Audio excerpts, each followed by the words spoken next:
Saudi আরবে এক আদালত হয়েছে। আদালতে দুই ভাই ঝগড়া করছে। এক ভাই বলছে মাকে আমি রাখবো, আরেক ভাই বলছে না মাকে আমি রাখবো। দোনো ভাই ঝগড়া করছে মাকে ঘরে রাখার জন্য। এরপর এক ভাই মাকে নিয়ে চলে যাচ্ছে, আরেক ভাই মাটিতে গড়া দিতে দিতে অবস্থা খারাপ। সৌদি আরবে আদালত হয় মা বাবাকে ঘরে রাখার জন্য, আর আমাদের দেশে আদালত হয় মা বাবাকে ঘর থেকে বের করার জন্য, ঠিক কি না?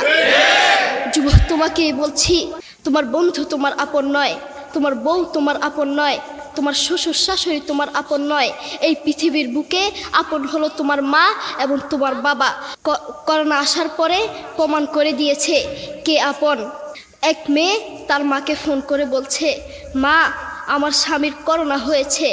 মা বললেন সাবধান, তার কাছে যাবি না, আমি সকালে সিএনজি পাঠিয়ে দিব, তুই টপ করে সিএনজিতে উঠে যাবি। এটার নাম দুনিয়া, এটার নাম দুনিয়া। করোনা হওয়ার পরে বন্ধুর কাছে যায় নাই, করোনা হওয়ার পরে শ্বশুর শাশুড়ির কাছে যায় নাই, করোনা হওয়ার পরে স্বামী স্ত্রীর কাছে যায় নাই, কিন্তু করোনা হওয়ার পরে এখনো ইতিহাস আছে মা তার ছেলেকে গিয়ে চুমু খেয়েছে। করোনা হওয়ার পরে এখনো ইতিহাস আছে বাবা তার ছেলেকে কাঁধে নিয়ে হাসপাতালে গিয়েছে, ঠিক কি না? যুবক, তুমি তোমার মাকে কিচ্ছু মনে করছো না। তোমার মাকে তুমি ঘর থেকে বের করছো। ছেলে বিদেশ থেকে এসেছে, এসে শ্বশুর বাড়িতে গিয়েছে, তারা তাকে উল্টাপাল্টা বুঝিয়েছে। এখন বাড়িতে এসে সে বলছে, মা তুমি আমার টাকায় খাও, আমার ঘরে থাকো, আবার আমার বউকে পিটাও।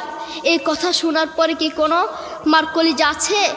মা বাথরুমে গিয়ে আধা ঘন্টা কাঁদতে লাগলেন, কেঁদে অজু করে নামাজে দাঁড়ালেন। নামাজ পড়ে আল্লাহর কাছে বলতে লাগলেন, আল্লাহ তুমি আমার মার উপর রাগ করিও না, আমার ছেলের উপর রাগ করিও না, ও ভুল করেছে, তুমি আমার ছেলের উপর রাগ করিও না, আমি আমার ছেলেকে বুঝাবো।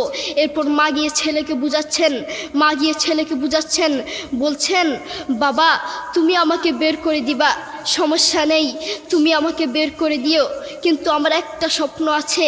ছেলে বললেন কি স্বপ্ন বলেন? মা বললেন তুমি বাজারে গিয়ে একটা পাকা আম নিয়ে আসবা, এসে তোমার বুকের উপর রাখবা, সকালে উঠে ওটা আমি খাবো।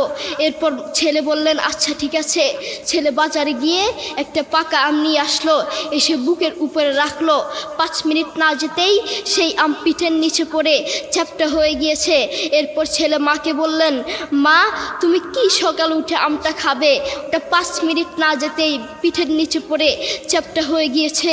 এরপর মা চোখের পানি ছেড়ে বলল, বাবা আমি আসলে তোকে খাওয়ার জন্য বলি নাই, আমি আম খাওয়ার জন্য বলি নাই, আমি তোমাকে বুঝার জন্য বলেছি। তুমি আজ একটা রাত এই আমটা রাখতে পারো নাই, আমটা বুকের উপর রাখতে পারো নাই, আর আমি সেই তোমার দুঃখিনী মা যে 1 বছর 2 বছর নয় 3 বছর নয় পাক্কা 5টা বছর এভাবে তোমাকে রেখেছি। আমিও যদি তোমার মতো এভাবে ঘুমাতাম, তুমিও তো আমার পিঠের নিচে পড়ে চ্যাপ্টা হয়ে যেতা।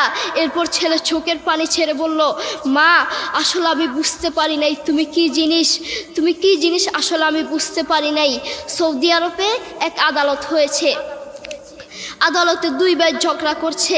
এক ভাই বলছে মাকে আমি রাখবো, আরেক ভাই বলছে না মাকে আমি রাখবো। দোনো ভাই ঝগড়া করছে মাকে ঘরে রাখার জন্য। এরপর এক ভাই মাকে নিয়ে চলে যাচ্ছে, আরেক ভাই মাটিতে গড়া দিতে দিতে অবস্থা খারাপ। সৌদি আরবে আদালত হয় মা বাবাকে ঘরে রাখার জন্য, আর আমাদের দেশে আদালত হয় মা বাবাকে ঘর থেকে বের করার জন্য, ঠিক কি না? যুবক, তোমাকে বলছি, তুমি তোমার মাকে বের করছো, তুমি তোমার মাকে বৃদ্ধাশ্রমে পাঠাচ্ছ, তুমি তোমার মাকে হত্যা করছ, তুমি তোমার মাকে জবাই করছ। তোমার মতো নাফরমান এই বাংলার জমিনে আরেকটাও হতে পারে না, ঠিক কি না? যুবক, তোমাকে বলছি, তুমি জানো তোমার মা কি জিনিস? তুমি ছোট ছিলে তো বুঝতা না।